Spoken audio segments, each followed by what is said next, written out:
Hey guys, and welcome to my blueprint for high performing UGC video ads. Within this video, I'm basically going to show you everything you need to know to really boost your click-through rate and sales within your business by improving your video content. So let's have a look. What to expect. So we're going to run through a creative strategy, a copywriting formula I like to use, what to look for in your content creators, the best types of ad content, how to make that content convert, a Facebook editing guide, a TikTok editing guide, and then finally some inspiration to help you with your ads and to give you a bit of motivation. So first of all, let's look at the creative strategy. Remember, whenever you're writing copy, you're trying to sell. You're not selling a product, you're selling a problem and how it makes people feel. That's important. There's no point listing out all the things that your product, what is special about your product. You're more trying to sell the outcome of the product. So just got an example here. This is basically a protein shake example. So I've got three angles. I like to start with three angles and I like to separate them out within each video just so I can see what angles are working the best, and then you can start thinking about stacking them together. So pain point, I hate the taste of protein and meal shakes. So that's the pain point. The angle for this is obviously your protein shake is the best tasting one.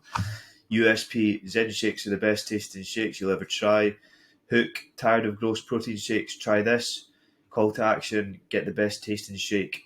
So obviously when you're posting UGC video ads, there's not going to be a huge amount of text. It's usually going to be people speaking or different types of content. It's not going to be that text heavy. So I'm just going to give you the hook and the call to action, because within the first 3 seconds, you definitely need to be grabbing people's attention with a hook, which is going to resonate with your ideal customer. So that's an example there. You can check out the other two yourself.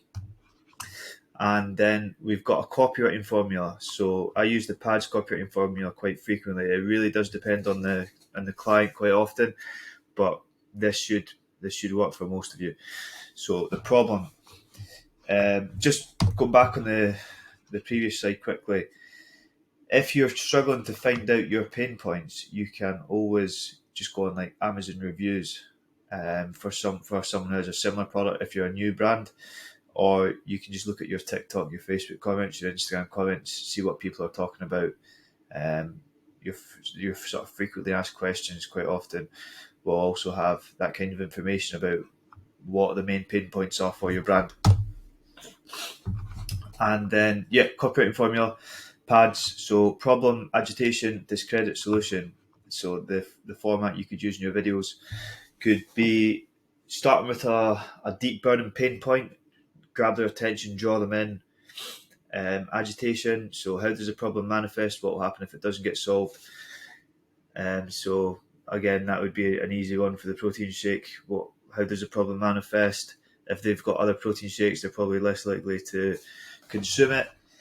Therefore, they could be losing out on 25 grams of protein a day. If you add that up over a year, that's enough to make a crazy amount of gains. Or alternatively, if it's to do with weight loss, you get the idea. Discredit, address alternative solutions and show why they're ineffective, costly, unsustainable, etc. Why is your product better than your customers? You pretty much just want to draw that out, make sure they know why you're the best, why you're unique. Solution, present the solution and mention the desired outcome with a clear call to action. So just remind them again why they need to be using your product. Make it clear. Also include that in a call to action. You can also mix up your angles within your call to actions as well. If you find a few angles which work, you can always mix them up. So this is important. You want to be getting good content back if you're getting UGC, if you're using UGC. So this is what we want from our content creators. We want them to speak clearly and confidently. So obviously, if you can't hear what people are saying in the video, it's not going to help at all. We want them to be confident in the product. If they're not so confident, we're not going to have much confidence. We need them to be charismatic, as that will inspire devotion in others. You know what it's like. Sound authentic, match the ideal client avatar. These two are very important.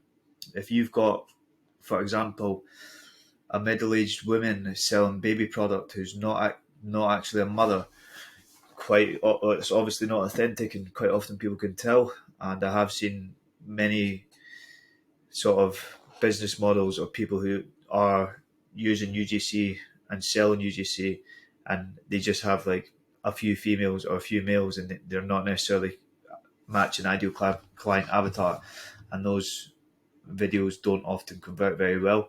So it is best to get people who truly do match the people who you want.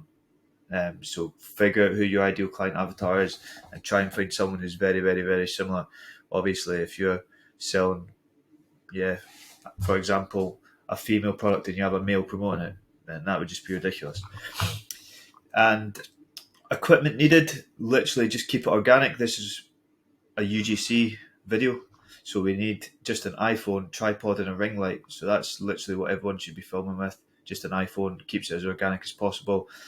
Tripod, just depending on the type of video that you're shooting, you might need one, and then just a ring light. Make sure you're shooting outside as well. Outside or in the daylight. You don't want it to be dark. We want to be able to see everything very well. So types of content, we've got product shots, so unboxing, product close-ups, pans and flat lays. We've got action shots, we've got product demos and lifestyle shots. We've got talking heads, selfie style, talking head, plus product and green screen. If you're not sure what any of them are, just give them a quick Google and you'll be able to find out. Few content tips. So the type of content that you create really does depend on what generation you're sort of targeting or your ideal customer is. If your ideal customer is every generation, then just get a decent amount of variation in there.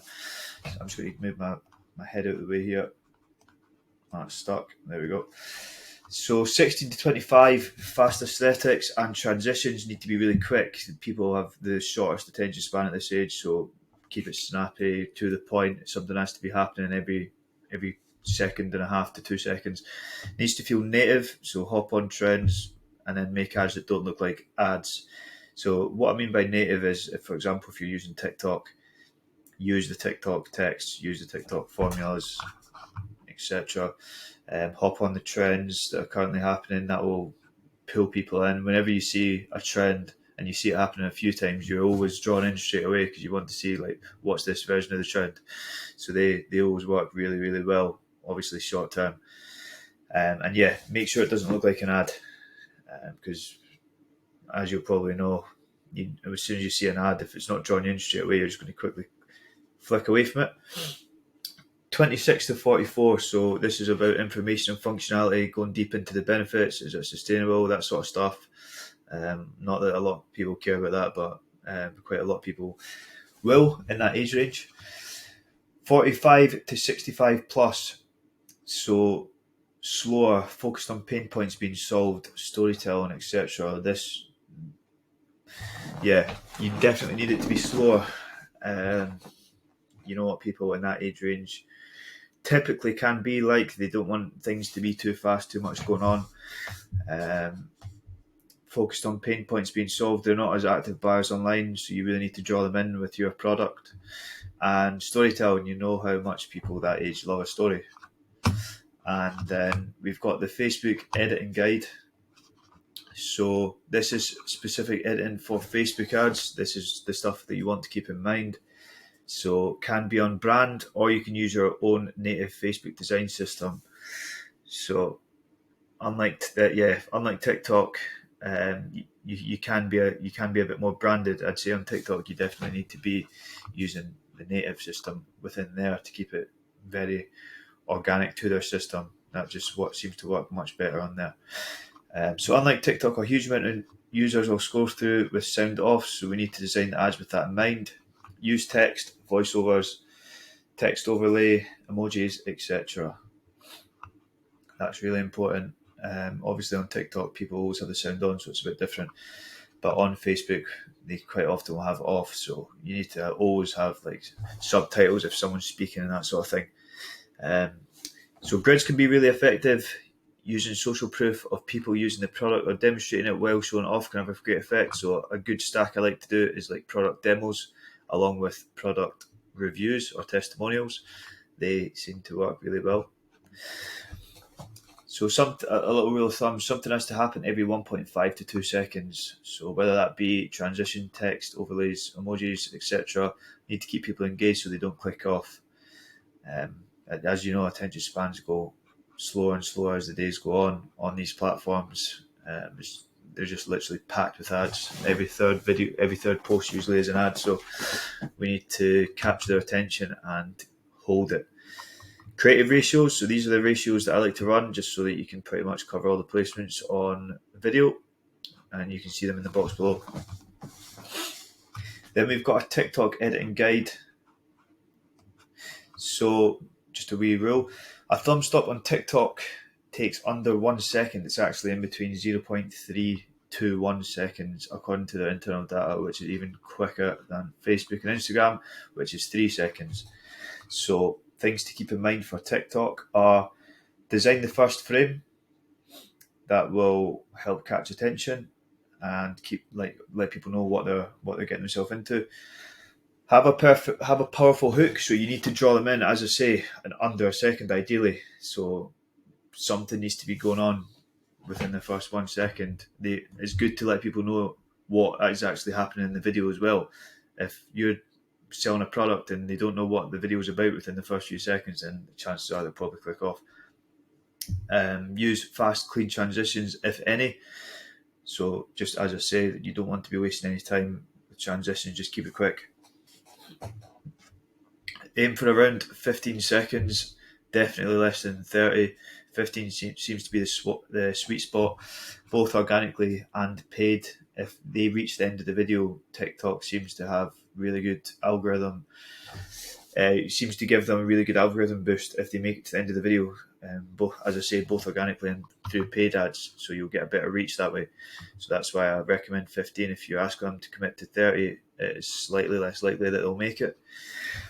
Follow TikTok's native design system. Most videos can be created within TikTok itself, so most of the time you should be able to do that, unless you're making like really high-end professional videos and using them on TikTok as well. Fonts wise, I like to use sans serif or serif, and make sure you keep the text within the safe space. These are the kind of more popular text used on TikTok, so when people see this, they assume that it's quite an organic post rather than an ad. And finally, just a bit of inspiration. I recommend anyone with a brand to do this. It will help you, it will help your marketers, it will help your UGC creators. You can send them this. So a couple websites which I use, DTC, etc. So this shows you the most popular DTC brands categorized. So for example, you click on a website, you go to apparel, say you've got a clothing brand, and then it will show you all the top brands that are running ads successfully. And then you can just go through and go onto the ads library, and then you go onto Foreplay and you save them, and you can permanently view them on both Facebook Ads Library and TikTok Creative Center, saving them within your Foreplay board. So you create boards and you can share the links. So I would recommend you spend a couple of hours just going through all your competitors. This is coming back to trying to be authentic. So if you were to follow the same thing every marketer is doing, might not necessarily be as good as what your own vision for the brand is. So be creative, save 10 to 20 videos, save them to a board. If you're going to advertise, send them out to your marketer, use them as inspiration, send them out to your UGC creators, let them know what you want the content to look like. These can come in really handy. Quick note though, I have looked through a lot of these companies, and they, just because they're big companies, it doesn't necessarily mean they have amazing marketers. And so don't get fixated on what other people are doing. Just because they have successful brands, it doesn't mean they're the best marketers in the world. And that's the end of the video. If you have any questions, I will answer them all on the comments, wherever they are, or you can message me on Instagram and I'll get back to you there. So I hope you enjoyed the video, and I'll see you in the next one.